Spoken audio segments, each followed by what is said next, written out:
Star star super star. ಯಾಕೆ ಡಲ್ಲಾಗಿ ನಿಂತಿದ್ದೀರಾ? ಅವ್ರ ಗಂಡನ್ನ ನೀನು ಬೀದಿ ನಾಯಿ ಥರ ಓಡಿಸ್ಬಿಟ್ಟಲ್ಲಣ್ಣ, ಅದಕ್ಕೆ ಫೀಲಿಂಗಲ್ಲಿದ್ದಾರೆ ಮೇಡಮ್. ಅರೆ ಸೂಪರ್ ಸ್ಟಾರ್ನ ಹರ್ಟ್ ಮಾಡಿಬಿಟ್ನ ನಾನು. ಯಾವುದನ್ನು ಮನ್ಸಿಗೆ ತಗೋಬೇಡಿ ಮೇಡಮ್.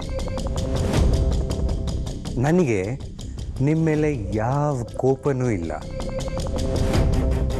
ಎಲ್ಲ ಅವನಿದ್ದಾನಲ್ಲ ನಿಮ್ಮ ಗಂಡ, ಅವನ ಜೊತೆ ಮಾತ್ರ ನನಗೆ ಪ್ರಾಬ್ಲಮ್ಮು. ನಿನಗೂ ಅವನಿಗೂ ಏನೇ ಪ್ರಾಬ್ಲಮ್ ಇದ್ದರೂ ತೀರಾ ತಂದೆ ಕಾರ್ಯಕ್ಕೆ ಬರಬೇಡ ಅನ್ನೋದು ಅನ್ಯಾಯ ರಾಣ.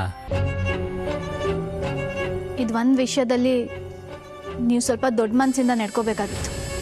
ಒಂದು ಹಕ್ಕು, ಒಂದೇ ಒಂದು ಶ್ರಾದ್ದದ ಹಕ್ಕನ್ನು ಅವನಿಂದ ಕಿತ್ಕೊಂಡಿದ್ದಕ್ಕೆ ಇಷ್ಟೊಂದು ಸಂಕಟ ಪಡ್ತಾ ಇದ್ದೀರಲ್ಲ ಮೇಡಮ್. ನಂದು ಅಂತ ಇದ್ದಿದ್ದು ಎಲ್ಲನೂ ಕಿತ್ಕೊಂಡಲ್ಲ ಅವನು. ನನಗೆ ಹೇಗಾಗಿರಬೇಡ.